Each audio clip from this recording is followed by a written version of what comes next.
everyone, welcome back for more of the tale of the fantastic Mr. Fox. I thought that since it's snowy outside, I should probably be sitting next to my nice warm cozy fire to read to you today. We are up to chapter 7, which is called We'll Never Let Him Go. So here we go. At 6 o'clock in the evening, Bean switched off the motor of his tractor and climbed down from the driver's seat. Bruce did the same. Both men had had enough. They were tired and stiff from driving the tractors all day. They were also hungry. Slowly, they walked over to the small fox's hole in the bottom of the huge crater. Bean's face was purple with rage. Bruce was cursing the fox with dirty words that cannot be printed. Bogus came waddling up. "Dang and blast that filthy, stinking fox," he said. "What the heck do we do now?" "I'll tell you what we don't do," Bean said. "We don't let him go." "We'll never let him go," Bunce declared. "Never, never, never," cried Bogus. "Did you hear that, Mr. Fox?" yelled Bean, bending low and shouting down the hole.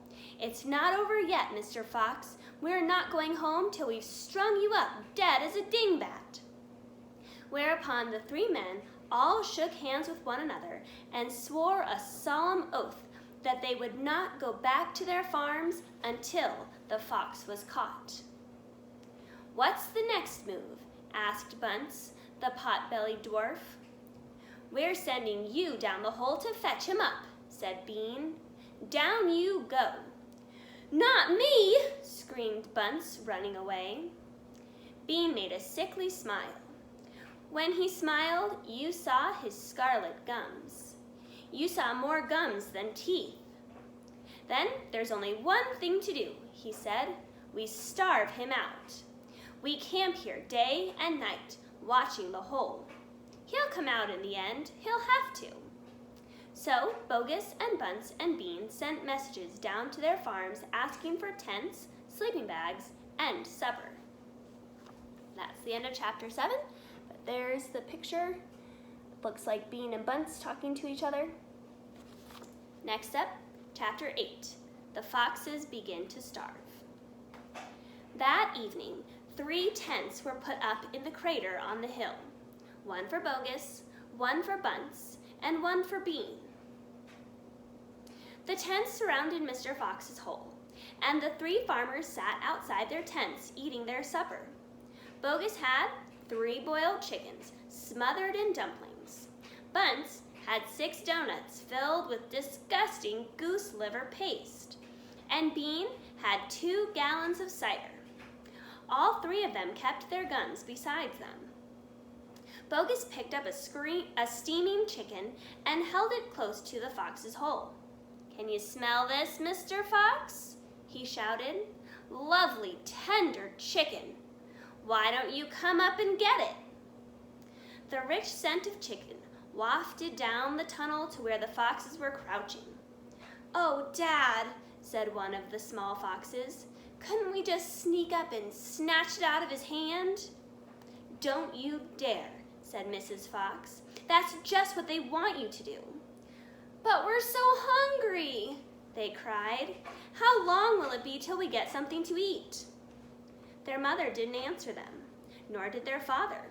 There was no answer to give. As darkness fell, Bunce and Bean switched on the powerful headlamps of the 2 tractors and shone them on the hole. "Now," said Bean, "we'll take it in turn to keep watch. 1 watches while 2 sleep, and so on, all through the night." Bogus said, "What if the fox digs a hole right through the hill and comes out on the other side?" "You didn't think of that one, did you?" "Of course I did," said Bean, pretending he had. "Go on then, tell us the answer," said Bogus. Bean picked something small and black out of his ear and flicked it away. "How many men have you got working on your farm?" he asked. 35, Bogus said. "I've got 36, Bunce said. "And I've got 37, Bean said. "That makes 108 men altogether. We must order them to surround the hill. Each man will have a gun and a flashlight. There will be no escape then for Mr. Fox." So the order went down to the farms, and that night 108 men formed a tight ring around the bottom of the hill. They were armed with sticks and guns and hatchets and pistols and all sorts of other horrible weapons. This made it quite impossible for a fox, or indeed for any other animal, to escape from the hill. The next day, the watching and waiting went on. Bogus and Bunce and Bean sat upon small stools staring at the fox's hole. They didn't talk much. They just sat there with their guns on their laps. Every so often, Mr. Fox would creep a little closer toward the mouth of the tunnel and take a sniff. Then he would creep back again and say, "They're still there." "Are you quite sure?" Mrs. Fox would ask. "Positive," said Mr. Fox. "I can smell that man Bean a mile away. He stinks." There you can see the tractors with their lights shining down into the foxhole. Next up, Chapter 9, Mr. Fox Has a Plan. For 3 days and 3 nights, the waiting game went on. "How long can a fox go without food or water?" Bogus asked on the 3rd day. "Not much longer now," Bean told him. "He'll make a run for it soon. He'll have to." Bean was right. Down in the tunnel, the foxes were slowly but surely starving to death. "If only we could have just a tiny sip of water," said one of the small foxes. "Oh, Dad, can't you do something?" "Couldn't we make a dash for it, Dad? We'd have a little bit of a chance, wouldn't we?" "No chance at all," snapped Mrs. Fox. "I refuse to let you go up there and face those guns. I'd sooner you'd stay down here and die in peace." There's Mrs. Fox talking to all her little foxes. Mr. Fox had not spoken for a long time. He had been sitting quite still, his eyes closed, not even hearing what the others were saying. Mrs. Fox knew that he was trying desperately to think of a way out. And now, as she looked at him, she saw him stir himself and get slowly to his feet. He looked back at his wife. There was a spark of excitement dancing in his eyes. "What is it, darling?" said Mrs. Fox quickly. "I've just had a bit of an idea," Mr. Fox said carefully. "What?" they cried. "Oh, Dad, what is it?" "Come on," said Mrs. Fox. "Tell us quickly." "Well," said Mr. Fox. Then he stopped and sighed and sadly shook his head. He sat down again. "It's no good," he said. "It won't work after all." There we see Mr. and Mrs. Fox. "Why not, Dad?" "Because it means more digging, and we aren't any of us strong enough for that after 3 days and nights with no food."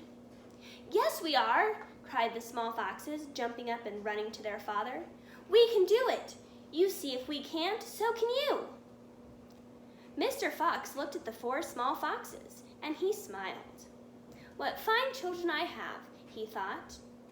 "They are starving to death, and they haven't had a drink for 3 days, but they are still undefeated. I must not let them down." I suppose we could give it a try," he said. "Let's go, Dad. Tell us what you want us to do." Slowly, Mrs. Fox got to her feet. She was suffering more than any of them from the lack of food and water. She was very weak. "I'm so sorry," she said, "but I don't think I am going to be much help." "You stay right where you are, my darling," said Mr. Fox. "We can handle this by ourselves." Mr. Fox, with his little foxes and their excitement of digging some more. So that is the end of Chapter 9. Next up, Chapter 10 is Bogus's Chicken House, number 1, and that will be in the next installment.